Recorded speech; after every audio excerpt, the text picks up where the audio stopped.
देश दुनिया की कुछ ताज़ा तरीन खबरें लेकर एक बार फिर आपके सामने हाजिर हूं। खबरें बहुत सारी हैं, लेकिन दोस्तों सबसे पहले मैं बात करूंगा अपनी कल की 2 खबरों की।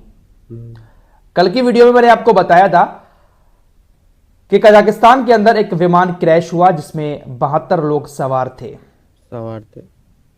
और दूसरी खबर थी कि तालिबान के ऊपर पाकिस्तान ने हमला कर दिया। इन दोनों खबरों में अब लेटेस्ट अपडेट आया है।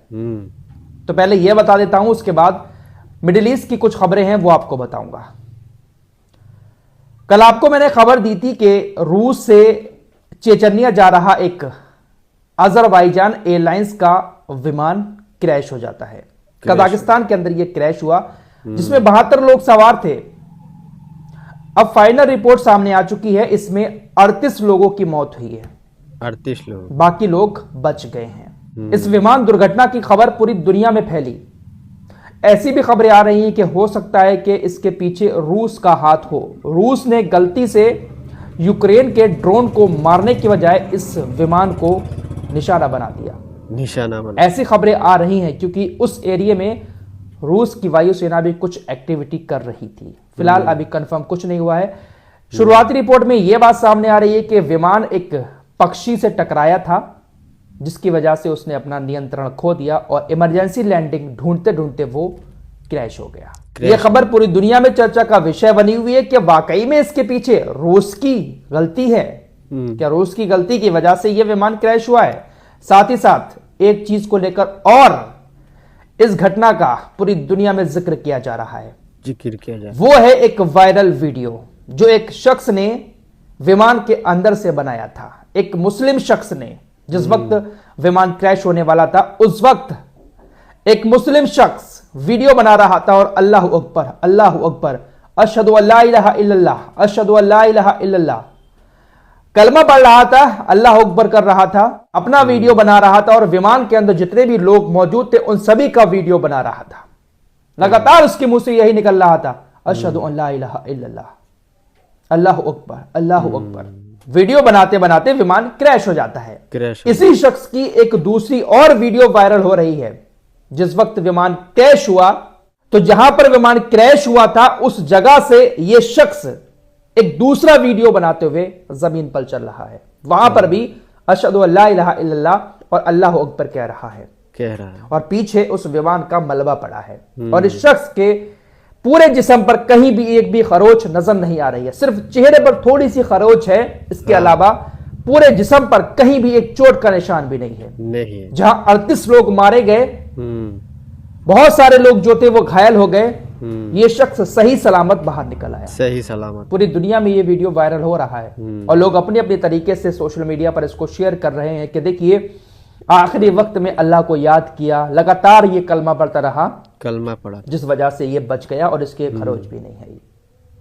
तो अपने अपने तरीके से लोग उसको शेयर कर रहे हैं। अगर सच्चे दिल से उसको पुकार लिया जाए तो बिगड़े काम भी बन जाते हैं। फिलहाल दूसरी खबर की तरफ चलते हैं। तालिबान के ऊपर एयर स्ट्राइक की।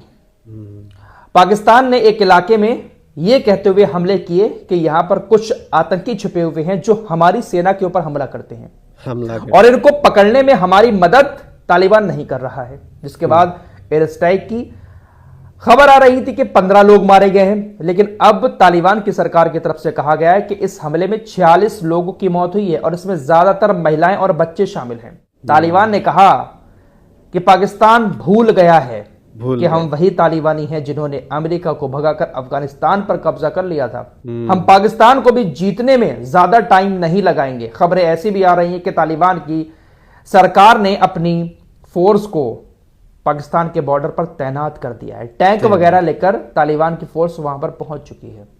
फिलहाल दोनों तरफ से लगातार बयानबाजी हो रही है।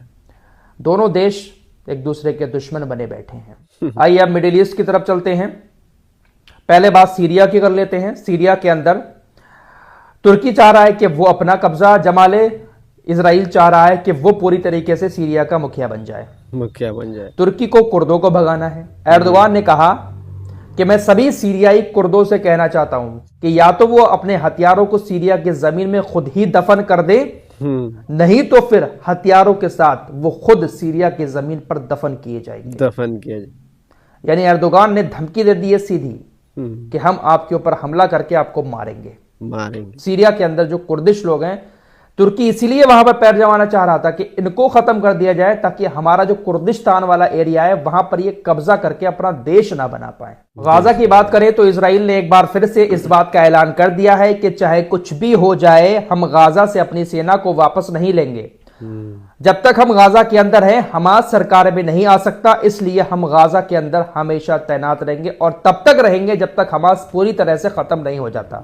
लेकिन हमास शायद अभी खत्म नहीं हुआ है। हमास के पास अभी भी रॉकेट और मिसाइलें और भी गोला बारूद मौजूद हैं। एक अपाचे हेलीकॉप्टर जवालिया शिविर के ऊपर उड़ रहा था गाजा के अंदर। एक मिसाइल हमला उसके ऊपर किया गया, सीधा हमला था, लेकिन अभी तक यह कंफर्म नहीं हुआ है कि उस हमले में इजराइल का अपाचे हेलीकॉप्टर खत्म हुआ या नहीं हुआ, लेकिन हमला डायरेक्ट उसकी तरफ किया गया था। शुरुआती रिपोर्ट में यह बात आई है। यहूदियों के हनुक्का त्योहार के बारे में आप लोग जानते ही होंगे। हनुक्का की पहली मोमबत्ती जलाते हुए बेंजामिन नेतन्याहू ने कहा कि हम हुतीस का भी वही हश्र करेंगे जो हमने सीरिया के अंदर बशर अल असद का किया, हिजबुल्लाह के नेता हसन नसरुल्लाह या फिर हमास के नेता याह्या सिनवार और इस्माइल हानिया का किया। बहुत जल्द हम यही हश्र हुतीस का भी करने वाले हैं। रजब तैयब एर्दोगान ने एक बार फिर से बहुत लंबी लंबी फेंकते हुए कहा है कि वो इजराइल की तरफ से फिलिस्तीनी लोगों की जिंदगी से कभी समझौता नहीं करेंगे। इजराइल के साथ हमेशा वो इसी तरीके से रहेंगे। फिलिस्तीनी लोगों की जिंदगी उसने बर्बाद की है, हम कभी उससे समझौता नहीं करेंगे।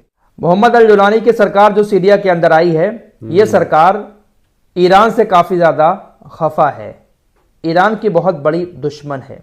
मोहम्मद अल जुलानी और उनके तमाम नेता ईरान को लेकर हमेशा चेतावनी जारी करते रहे हैं। मोहम्मद अल जुलानी की सरकार में जो आंतरिक मंत्री है मोहम्मद अब्दुल रहमान, ये कहते हैं कि क्षेत्र में अयातुल्लाह खामनेई की कोशिशों को जल्द ही खत्म कर दिया जाएगा, सीरिया स्थिर हो जाएगा और हम दुनिया के सामने साबित कर देंगे कि अयातुल्लाह खामनेई की सभी परियोजनाएं और मिलिशिया नरक की ओर जा रही हैं। देखिए, ईरान ही एक वाहिद ऐसा देश था जो गाजा के सपोर्ट में खुलकर था, तमाम संगठनों की सपोर्ट कर रहा था। लेकिन ये जो जुलानी की सरकार आई है, ये सीधे तौर पर ईरान की ही दुश्मन नजर आ रही है। तो इन्हीं सारी बातों से शक होता है दुनिया को कि ये जो मोहम्मद अल जुलानी है, ये वाकई में इजराइल और अमेरिका के ही एजेंट है। क्योंकि मिडिल ईस्ट में ईरान ताकत बनकर उभर रहा था, सीरिया के क्षेत्र का काफी इस्तेमाल किया जा रहा था, लेकिन इस तरीके से एक मोहरा छोड़ा है इन लोगों ने मिडिल ईस्ट के अंदर ईरान को हटाने के लिए। देखिए, दुनिया भर के अंदर शिया और सुन्नियों के नाम पर जो लोग लड़ते हैं उनको यहां से समझ जाना चाहिए, गाजा और फिलिस्तीन जो है वो सुन्नी मुसलमानों का है। वहां पर ज्यादातर सुन्नी मुसलमान है, शिया शायद वहां पर कोई भी ना हो। लेकिन जो याह्या सिनवार थे, जिनको इजराइल ने गाजा के अंदर मार दिया, उनके नाम पर ईरान की राजधानी तेहरान के अंदर एक सड़क का नाम रखा गया है, नाम रखा। तो इससे आप अंदाजा लगा सकते हैं कि ईरान कितना खुलकर हमास और गाजा फिलिस्तीन के साथ है। फिलहाल ये कुछ ताज़ा तरीन खबरें थी जो आपके सामने रखी। दोस्तों, हमारी वीडियो पसंद आए तो फॉलो सब्सक्राइब कीजिए और साथ ही साथ शेयर भी कीजिए। मिलते हैं अगली वीडियो में, तब तक के लिए अपना ख्याल रखिए। धन्यवाद।